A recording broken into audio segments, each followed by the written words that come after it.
अस्सलामुअलैकुम dear students, उम्मीद है आप सब खैरियत से होंगे।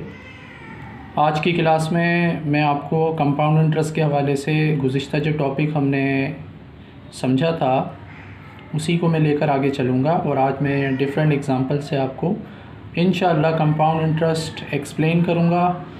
और अगर आप मेरी वीडियो को आखिर तक देखेंगे तो आपको कंपाउंड इंटरेस्ट इंशाअल्लाह क्लियर हो जाएगा और इसमें कोई कन्फ्यूजन बाकी नहीं रहेगी। तो वीडियो को ध्यान से देखिएगा, एंड तक देखिएगा और अगर कोई सवाल हो तो पूछिएगा लाजमी कमेंट बॉक्स में। तो आइए देखते हैं कंपाउंड इंटरेस्ट। तो कंपाउंड इंटरेस्ट के हमारे पास दो फार्मूले हैं। एक ये जो फार्मूला लिखा हुआ है P into 1+i whole power n, ये फार्मूला उस वक्त यूज़ करना है जब क्वेश्चन में बात होगी एनुअली की, ठीक है, पर एनम की या एनुअली की बात होगी, तब ये फार्मूला आप यूज़ करेंगे। कंपाउंडेड एनुअली लिखा हुआ है तो ये फार्मूला चलेगा। फार्मूले में जो P लिखा हुआ है उसका मतलब है principal, I for rate of interest है पर ईयर और N for number of years है। सेकंड फार्मूला आपके सामने मौजूद है कंपाउंड इंटरेस्ट का, C is equal to P into 1+i upon m into NM। ये फार्मूला आपने उस वक्त यूज़ करना है जब आपके क्वेश्चन में हाफ ईयरली मेंशन हो, यानी कंपाउंडेड हाफ ईयरली लिखा हो, कंपाउंडेड सेमी एनुअली लिखा हो, कंपाउंडेड क्वार्टरली लिखा हो या फिर कंपाउंडेड मंथली लिखा हो। तो अगर इनमें से कोई बात मेंशन है तो आपने ये फार्मूला यूज़ करना है। इस फार्मूले में और इस फार्मूले में जो डिफरेंस है वो सिर्फ m का डिफरेंस है। जैसा कि आप देख रहे हैं यहाँ पर m नहीं है जबकि यहाँ पर m आ रहा है। तो यहाँ m इसलिए आ रहा है क्योंकि क्वेश्चन में हाफ ईयरली की बात हो रही है, क्वार्टरली की बात हो रही है, मंथली की बात हो रही है। तो m for number of times in a year, यानी आपका एक साल में कितनी दफ़ा आप इंटरेस्ट कैलकुलेट कर रहे हैं। तो अगर क्वेश्चन में लिखा हुआ है हाफ ईयरली तो m की वैल्यू 2 रखेंगे आप।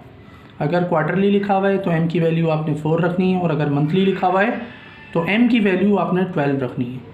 तो कंपाउंड अमाउंट मालूम करने के बाद फिर आप कंपाउंड इंटरेस्ट भी कैलकुलेट कर सकते हैं।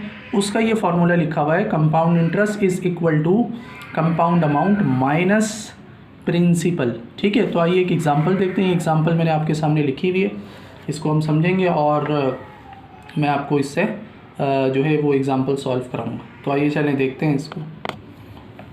तो वीडियो को ध्यान से देखिएगा।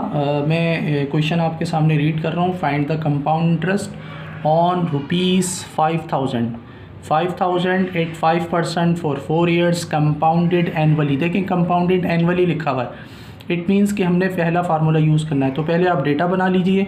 आपके पास जो प्रिंसिपल अमाउंट है वो कितना है। प्रिंसिपल अमाउंट जैसा कि आपके सामने यहाँ मौजूद है, ये 5000 रुपीज़ ये प्रिंसिपल अमाउंट है। तो प्रिंसिपल अमाउंट आ गया आपका 5000 रुपीज़। इसके अलावा जो रेट ऑफ इंटरेस्ट है वो ये मेंशन है। तो रेट ऑफ इंटरेस्ट आपका जो इंटरेस्ट रेट है या रेट ऑफ इंटरेस्ट है वो 5% है, 5% है। और उसके अलावा जो है आपका जो नंबर ऑफ़ ईयर्स है जो n है वो आपका 4 ईयर्स है। तो ये डेटा तैयार हो चुका है। अब हमने कैलकुलेट करना है। कैलकुलेट क्या करना है, find the compound interest. Compound interest calculate करना है। तो कंपाउंड इंटरेस्ट कैलकुलेट करने के लिए पहले हमें कंपाउंड अमाउंट चाहिए होगा, फिर उसके बाद हम कंपाउंड इंटरेस्ट कैलकुलेट कर सकते हैं, ठीक है। तो पहला फार्मूला यहाँ पर यूज़ होगा, जैसा कि मैंने आपको बताया था अभी कि फार्मूला नंबर 1, क्योंकि कंपाउंडेड एनुअली की बात हो रही है इसलिए ये फार्मूला हमने यूज़ करना है। तो आइए इसको सॉल्व करते हैं। सबसे पहले जो आपका इंटरेस्ट रेट होता है उस इंटरेस्ट रेट को ये परसेंटेज में मौजूद है तो इसको डेसिमल फॉर्म में ले आए। तो डेसिमल फॉर्म में लाने के लिए आप क्या करेंगे, 5% लिखा हुआ है तो आपने 5 लिखना है, इसको डिवाइड कर देना है 100 से, तो ये आपका डेसिमल फॉर्म में आ जाएगा। तो ये डेसिमल फॉर्म में 0.05 आ चुका है। तो यहाँ मैं मेंशन कर देता हूँ 0.05, 5 डिवाइडेड बाई 100, तो ये 0.05 आ गया।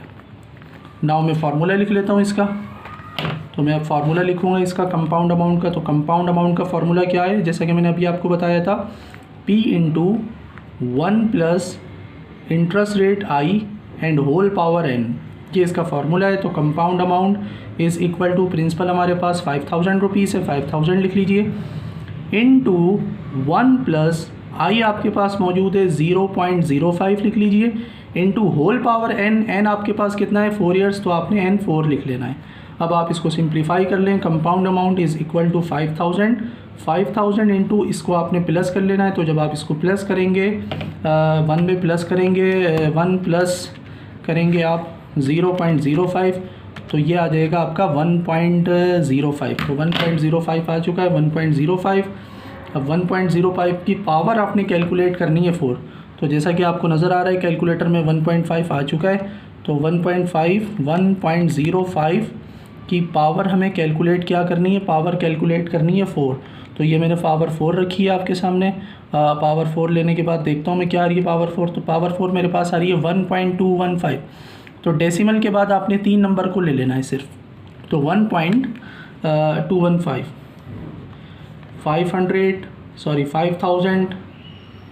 5000 इंटू 1.215, ये हमने पावर लिया, ये पावर आ गई। Now compound amount is equal to, अब आप इसको मल्टीप्लाई कर लेंगे तो 5000 मल्टीप्लाइड बाय क्या वैल्यू आई थी आपकी 1.215, ये वैल्यू आई थी आपकी। तो ये वैल्यू आपने लिखी इज़ इक्वल टू, देखें क्या वैल्यू आ रही है आपके पास, क्या अमाउंट आ रहा है आपके पास कंपाउंड अमाउंट 6075। तो ये आपके पास आ गया है 6075 रुपीज़। तो 6075 रुपीज़ ये आपका कंपाउंड अमाउंट आ चुका है।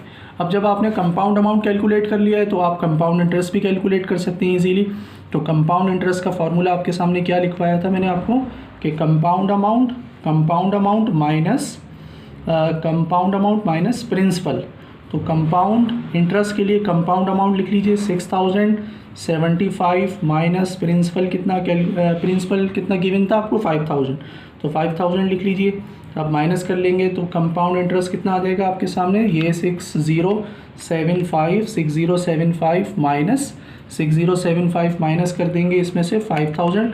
तो 5000 को माइनस करेंगे तो क्या आएगा 1075। तो 1075 ये आपका कंपाउंड इंटरेस्ट आ जाएगा 1075। तो कंपाउंड इंटरेस्ट जैसा कि आ चुका है